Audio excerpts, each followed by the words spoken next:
好，我係 Matthew 黑超。咁今日咧就係應我一位老友譚柏賢小朋友嘅要求咧，就講下關於我哋港元嘅嘢。咁其實我哋港元港幣啊，就係與美元進行一個聯繫匯率嘅貨幣嚟啦。簡單嚟講，我哋就可以叫自己做小美元。點解咁講咧？其實係1983年，我哋港幣開始與美元進行一個聯繫匯率制度啊。好多人叫美元做美金咧，其實咧係好錯啊。因為以前啊，1971年之前咧，美金就的而且確係美金。嗰陣時美元係與黃金掛鈎嘅。換句話說，你有一定嘅美元咧，美聯儲就會承諾可以俾翻一定嘅黃金你嘅。但係基於美國佬過去即係先使未來錢以債減債嘅操作底下咧，美金已經不再是美金啦。喺1971年咧，佢哋正式取消咗呢個金本體為制度，咁就變成石油美元啦，就與一啲中東國家傾掂數啊！日後你哋石油用我哋美元嚟做結算啦，咁全世界都用石油啊，所以順理成章地咧，美元就變成咗世界性嘅儲備貨幣。不過唔好講咁遠，我哋香港我哋用嘅港幣咧，其實就與美元呢個聯繫匯率啦。咁呢件事咧，其實一開始係幾好嘅，因為全世界都需要美元啊嘛。咁我哋要發展成為國際金融中心以及國際物流中心，我哋嘅貨幣嘅穩定性，我哋嘅匯率穩定性咧，的而且確係好重要。所以就行咗一個叫聯繫匯率嘅制度。呢個制度咧，就係當我哋香港政府每發行7個8嘅港幣喺市面上流通嘅話咧，就需要放1美元喺個夾萬度，作為背後支撐住呢7個8港幣嘅資產。即係其實我哋揸住張港幣咧，背後係有美元喺度做支撐嘅，所以國際投資者咪會相信我哋香港所發行嘅貨幣啦，亦都有一個小美元嘅稱號。但係自2008年雷曼兄弟爆煲，美國聯儲局開始行呢個量化寬鬆制度之後咧，美元就一路貶值貶咗好耐。我仲記得我去澳洲讀書嗰陣時啊，澳幣對美元或者叫港元對澳元啦，即係澳洲元啦。我去讀書嗰陣時咧，係對3.94蚊嘅啫，即係3.9港幣換1蚊澳紙。但係我讀完書之後咧，已經係去到差唔多1:1啊，美元與澳元，差唔多係7個幾百蚊嘅港幣先對到1嘅澳元。即係換句話說咧，我哋嘅匯率係得益於與美元掛鈎，但係亦都係變成好被動，因為每次美聯儲加息減息，去影響咗個匯率嘅情況底下咧，我哋港幣都會係被動地要跟，基於一個聯繫匯率嘅制度。咁好多人就話啦，最近坊間咧都討論過啊，我聽到，喂，我哋香港係咪要繼續與美元掛鈎啊？佢哋雖然而家叫做個利率正常化，有翻4厘幾5厘，但係如果未來佢哋又爆煲又量化寬鬆，咁我哋咪又貶，即係貶值一個國家或者一個地區嘅貨幣嘅貶值咧，其實有好有壞，有辣有唔辣。好處就係令到多咗人投資，多咗人借錢，因為借錢嘅成本好低。以前零息口嗰陣時，你借可能打個比喻30萬嘅私人貸款，無抵押性貸款，4-5年還，連本連息加埋都係還32萬，即係一個好低嘅成本你借到錢。但係壞處係咩呢？就係因為錢唔值錢，會導致到物價嘅上升。我哋啲樓升得咁癲啊，點解香港人住屋咁痛苦啊？點解個通貨膨脹會嚴重啊？我哋算好㗎啦，因為我哋背靠祖國，我哋啲食物、我哋啲肉類、我哋啲蔬菜、我哋啲水果，你唔食啲內陸進口嘢，都可以食啲國內嘢，即係國家幫咗我哋去控制最基本人民嘅需求食。如果唔係呢，我哋都可以好痛苦嘅。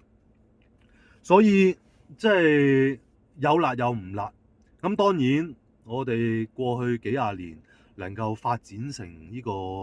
國際嘅金融中心，有咁多投資者走入嚟，聯繫匯率的而且確係幫咗香港唔少。但係現在你見到佢哋有個癲咗嘅總統，有一個彈出彈入講完唔算數嘅總統走咗出嚟之後呢，你唔知佢哋嘅貨幣政策啊，你唔知佢哋成個國家嘅方向會點樣走，好多不確定性嘅底下，美元仲會唔會繼續係世界性嘅儲備貨幣呢？呢一點呢，就真係可能喺短期內會見到一啲變化。有啲新聞有提及過，某一啲石油輸出國已經開始用人民幣結稅啦，而我哋國家亦都好希望人民幣能夠走向國際化。咁當然你話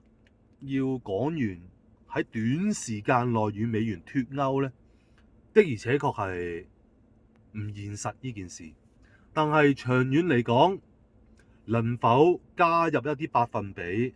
一啲人民幣與美元溝埋一齊嘅聯繫匯率制度呢？即係呢一點，我覺得係可以研究下咯，亦都有助穩定我哋本地嘅通貨膨脹以及我哋嘅息口走勢。關於錢啊，柏賢哥哥就講住咁多先啦。另外一個話題咧，就都比較擔心嘅，或者叫關注嘅，我個人就係嚟緊呢個香港嘅禁煙啊，有啲新招式。當然，作為一個老煙民，我係絕對認同我哋香港應該要減低呢個吸煙人數。公眾地方可以嘅就做到全面禁煙，可以嘅直情係控制唔好俾新一代嘅年青人買煙。本身咧，紐西蘭推緊呢條法案嘅，即係禁止09年出世打後嘅人咧去買煙仔，去消費煙仔。但係最終佢哋就因為政黨即係上落台嘅關係咧，就冇執行到。但係其實我個人雖然係一個老煙民，我都唔希望下一代會繼續吸煙。我哋冇辦法啦，我哋出身於一個年代就係萬寶路嘅世界，有個西部牛仔揦住條嘢揈啊揈啊，bang bang bang咁好有型咁樣，跟住擔住口煙。呢個係萬寶路嘅世界，即係我哋嗰陣時係有呢類型咁嘅廣告，亦都嗰陣時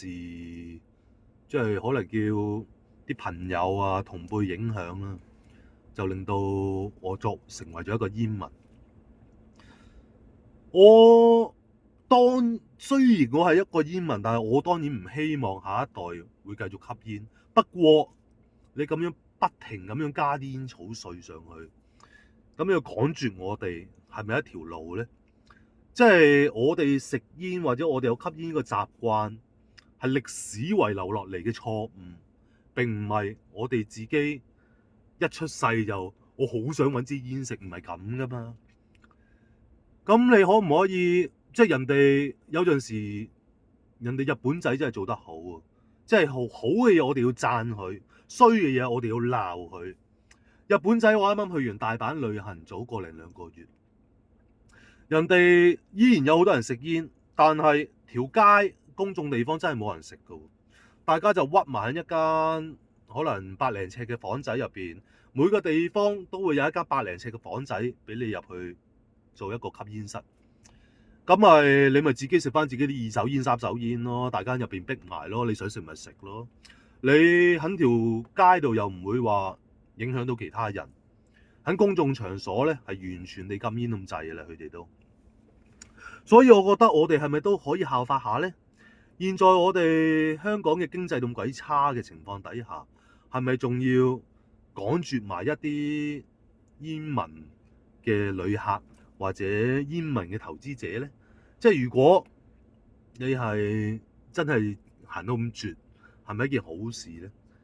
我真係希望可以探討一下，重申一次，我贊成咧公眾地方全面禁煙，我贊成咧要絕對減低香港嘅吸煙人數，但係槍口應該指向年青人，唔應該指向我哋呢班老煙槍。再咁加稅加到200蚊、300蚊一包，咁點啫？你真係逼我哋多啲返內地，每日走一轉去買一包煙落嚟食咁樣。唉，今日分享係咁多啦，希望大家幫下手，幫下我哋手啦。食煙無罪，我哋有交稅，最多我哋唔再喺公眾地方食咯。你咪每個位間100零尺嘅房，俾我哋擁埋一齊喺入邊食咪算咯，即係都唔會影響到人啦。今日分享係咁多，thank you，拜拜。